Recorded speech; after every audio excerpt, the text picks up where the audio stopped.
Indian marriages in India are huge affairs, 4 or 5 days involving hundreds of people at times. Indian weddings in Australia, well, tiny by comparison, a couple of hundred people. Nothing really. We're talking cross-cultural weddings, specifically Dom Knight's wedding. Yes, 7:02 evenings presenter Dom Knight is a married man now. He got married yesterday to his beloved in Chennai in India. Matt Bevan from 7:02 Mornings, our producer, went along and he's been feeding us lovely little tidbits about the ceremonies over the last 3 or 4 days. So let's find out a little bit more about just how big and what all of these, what the differences are between a wedding in Australia and a wedding in India. And we can do that by talking to Pawan Luthra, who's the publisher and CEO of India Link, one of the most vibrant community newspapers in this city. Pawan, good morning. Nice to talk to you again. Good morning, Linda. Dom Knight sounds like he's having an absolutely huge time in Chennai. How many people are likely to be there? Hundreds, I gather. Look, there would be. I would say in Indian weddings, it's just not a marriage between a couple, but it's a union between two families. So I sincerely hope that Dom took all his family, his cousins, his second cousins, his granduncles, his maternal granduncles, that he chartered a whole flight to take everybody there to enjoy the wedding. I'm not sure about that detail, but I will check it for you. But Linda, on a serious basis, yes, there are lots and lots of people involved. Any marriage would involve maybe 300, 400 people. And that's because in olden times, there wasn't an official signing ceremony. So to grant the marriage, you had to have the people there to certify that actually there is a marriage taking place. Okay. So that's how everybody came along, because they wanted to certify that this was a union between the couple, and the families made sure everybody was there. And what are the religious aspects here? Because like Australia, India has, a range of religions. How does that all work? Look, different religions in India celebrate their weddings in different ways. But one thing to remember is it goes on for a few days. I think Dom's went on for, as you mentioned, about 3 days. But the good thing is that it's not a somber affair. Everything is fun and activity. There's music, there's dancing, there's eating, the people dressing up in their finest, and it goes on for a few days. Well, it sounds very different in so many ways to weddings I've been to in Australia, traditional sort of European-style ones. There's a bit of a coffee and catch-up sort of element to it from Matt's description. Here's a bit of what he had to say about it. During the entire ceremony, people are talking to each other and they're socialising and they're catching up on with people they haven't seen in a long time. I mean, the people have come from all over the world to this wedding. I mean, it is a very formal ceremony in that everyone is dressed incredibly beautifully, but it's not as though you have to sit there and focus on something. You sort of focus for the important points, and you sort of are able to talk and eat and be merry during the ceremony itself. And that was the same for the wedding this morning. You go off and you eat breakfast, and then you come back, and then you watch a bit more of the ceremony, and then you go and you might have a cup of coffee, and you might sit in an air-conditioned room for a bit. Sit in an air-conditioned room for a bit. It's pretty hot in Chennai this time of year.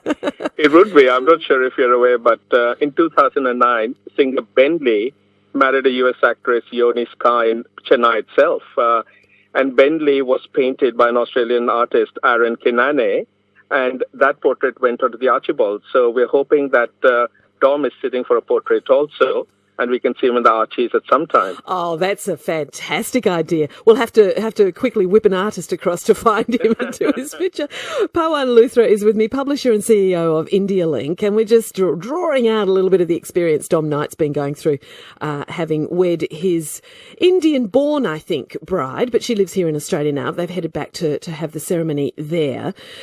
Look, there was henna involved. Mm-hmm. That was a day on its own. Mm. Hand painting for the women. I thought that was a North Indian tradition, but is that from everywhere? Well, it goes across different boundaries in India. Henna is the painting of the hands and the feet and the body, and people really enjoy it.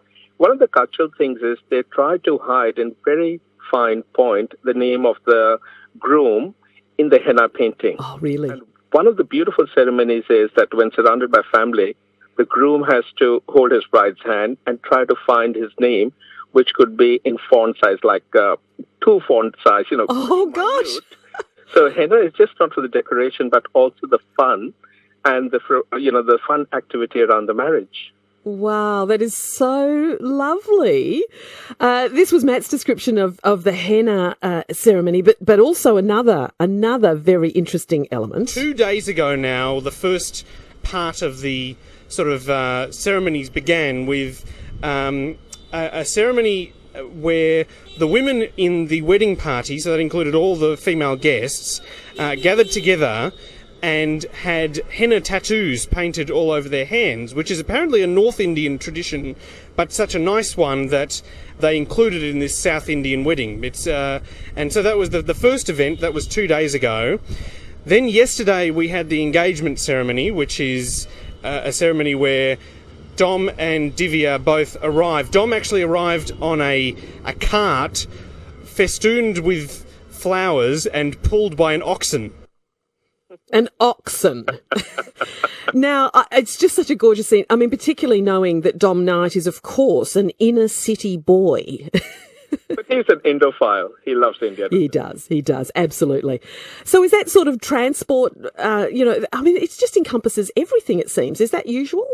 Normally the groom arrives on a horse, a white horse, and that's led right in the front with a big band, playing like music, and there are people dancing between the band and the horse. So normally it's a groom on the horse, but Dom might have taken it up a little bit further and taken the oxen. But then there was the choices of elephants. I know that sometimes the groom arrive on an elephant. So, any way to get to the bride's house and for people to have fun and have a great time. And it's the fun element that's, those gorgeous little details of ceremonies, but the fun is overwhelming. It's beautiful. Absolutely. And as I said, there's food, there's dancing.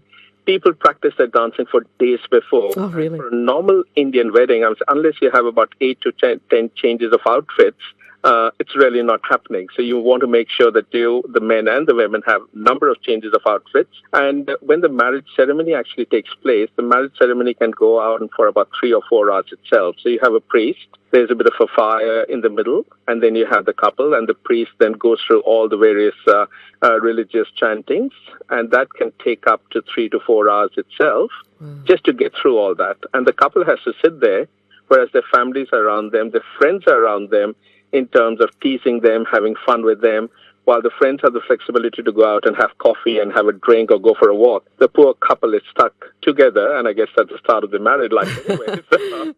That's just amazing. And one of the things which came to mind is hiding the groom's shoes. The fun parts of the Indian culture that after the wedding's taken place, because when they're doing the ceremony, the groom has to take his shoes off, and the girl's side of the family hides the shoes. And they said, you cannot take our sister, our daughter, our friend away till you actually pay for your shoes. Oh. And then there's a lot of bargaining which goes on for the shoes. But more so, it's a bit of a play because obviously the young girls from the one side of the family want to start chatting to the young men from the other side. So basically, while there's a bartering for the money for the shoes going along, there's a little bit of naughtiness going on between both sides of the family. Oh, very nice. Pawan Luthra is here. We're talking about Dom Knight's wedding. Now, you mentioned earlier, Pawan, that this issue of getting a portrait done. Mm-hmm. And I didn't know this, but Dom's brother is, according to a texter here, a multiple Archibald finalist, Jasper Knight. Fantastic. The portrait is a definite, I think, says our texter. I think so. There you go. And then one of the things which was mentioned was, yes, what's happening in the local Indian community in Australia is the young people are opting for a red wedding and a white wedding. Yeah, now tell me about that.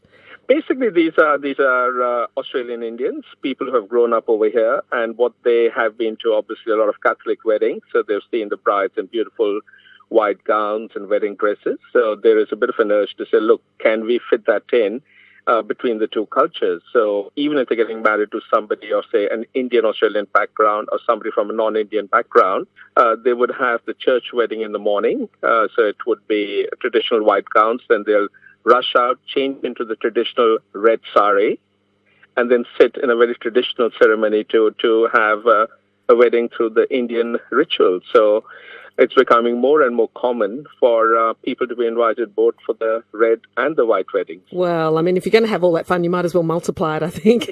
Sounds like a great idea.